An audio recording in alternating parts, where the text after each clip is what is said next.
Welcome back to the Morning Show here on Arise News. Now, as Nigeria continues on the path of economic recovery, women are constantly at the summit of inspiring and empowering.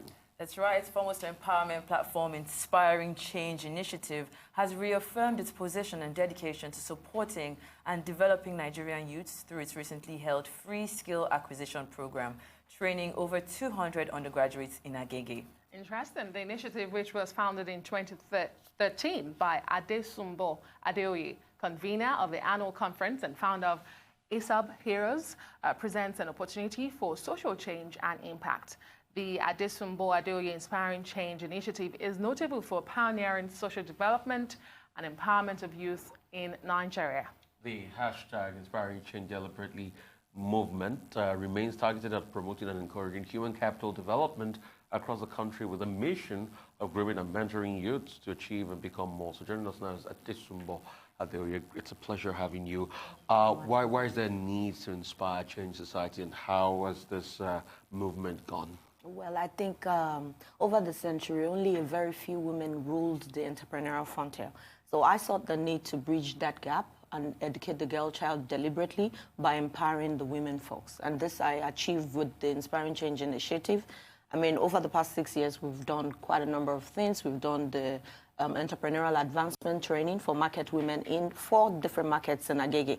And recently, we just held about 200 undergrads. We had them go through a skill acquisition program.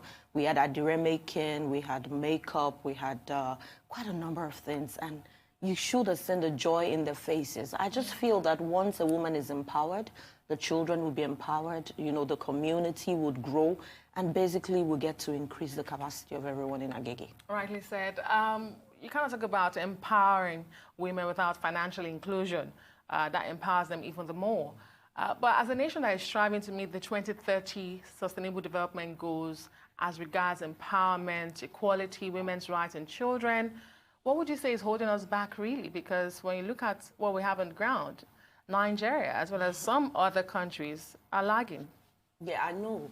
You know, this is like a very visible thing. There's disparity when it comes to remuneration amongst men and women. We're trying to bridge that gap and ensure that there is parity, where a woman can actually be, paid for what she knows how to do, but not just being paid because she's a woman. You see a woman who is thriving, people are saying, oh, it's because she's beautiful, oh, it's because she has this, or it's because she knows that. No, but we have competent women. We've had women who are, you know, who are doing really well in male-dominated areas, and they're bridging the gap, they're breaking glass ceilings. And we've had a couple of them as guest speakers at my Inspiring Change conference, which we hold annually every year in commemoration of International Women's Day. We've had Ibukwa Woshika, we've had Jumoke Adenowo, Pasanam Tiodukoya, myself inclusive. And most of the attendees, you know, when they come, they're fired up. They can see women doing great things, and they believe they can do it too. This is the 7th edition, and we're having it on the 14th of March. I mean, if you look at the current mindset of some of these women who lack education, who come from really poor backgrounds, you look at the social economic factors that contribute to this, are they being directly targeted? Because if you don't fix that, it's really hard to empower these women. How do you do that with your organization? And also, is there a focus in the north? Because we have a higher number of women out of school and, you know, being going into early marriages. How do you work on those? In fact, thank you so much for asking that question. You know, during the entrepreneurial advancement training that we did for market women, we had to go grassroots. We had to interpret. You know, we went with people who were speaking English, they're interpreting in Yoruba. Sometimes we do like a drama so they understand what we're saying. You see, market women, they're trading in little things. They don't need a deep freezer. They don't need a computer.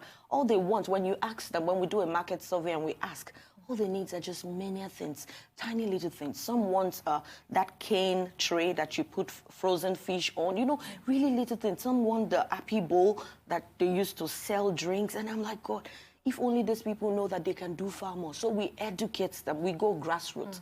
And you know, Agege community, you know, I decided to start from Agege because I pastor in Agege Royalty Christian Center with my husband, who I call my own divine compensation. Shout out to you, my husband, you know. He's been so supportive of me. And then, you know, I just feel if we're able to start from here and then we can take it to the world.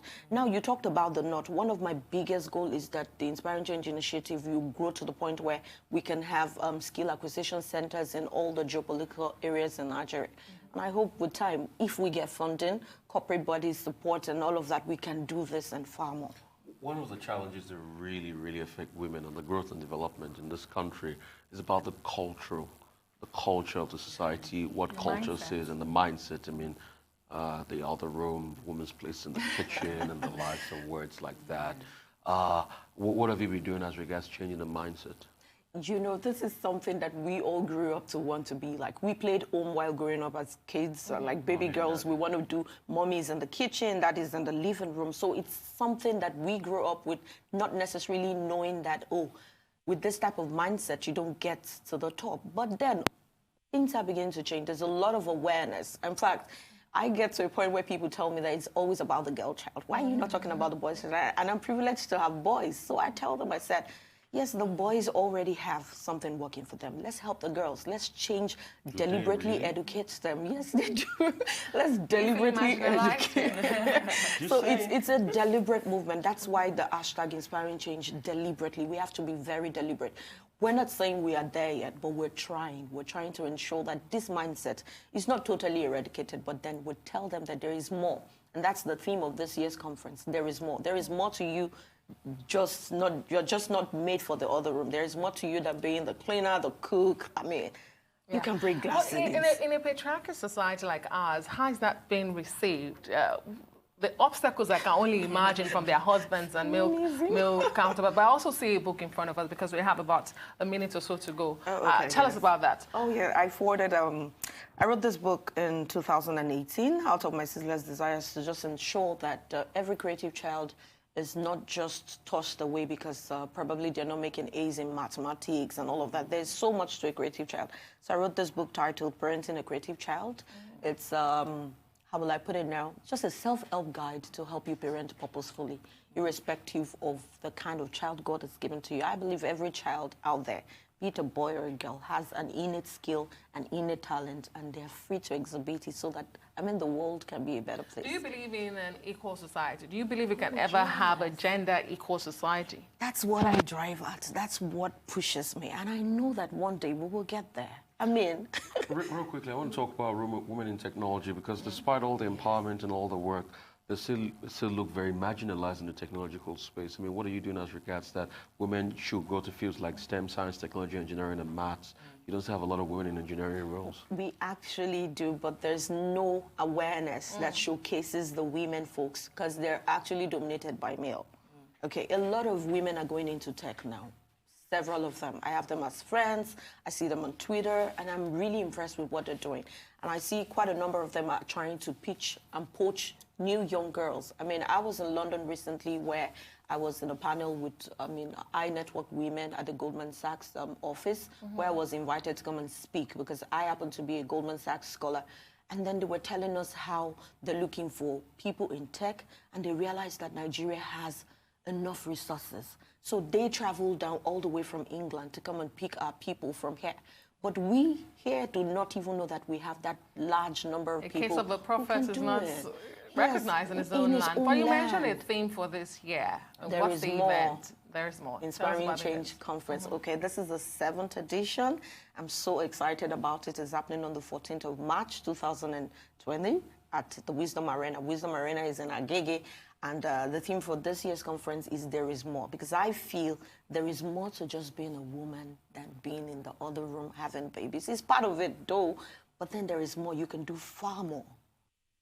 That's what would you tell a woman out there in less than 20 seconds that feels downcast, that feel like the weight of the world is on my shoulder? I want to commit suicide. What would you tell them? Okay, if you're a woman out there and you're looking at me right now and you're feeling down, you're feeling like, oh, can I do this? I want to tell you that, yes, you can. You're not the only woman. I mean, you are not the only woman who feels that way, but I know that you can. If only you believe strongly in your innate talent, you believe so much in all that God has put on your inside, and you try as much as possible to push harder, the sky is your limit. Thank you very much, said. Thank you very much. We wish you the best with your upcoming event. Thank you so much. And that brings us to the end of the show today. I am Adesunmbo Adeoye. And remember, personal and environmental hygiene are very critical at this time. I'm Rafai Hosseini. If you feel any symptom, present yourself in the hospital. It's important. Okay then, Shaito Atigari for Arise News. Thank you so much for watching. You can also follow us on all our social media handles showing now on your screen, with live streaming, of course, on arise.tv.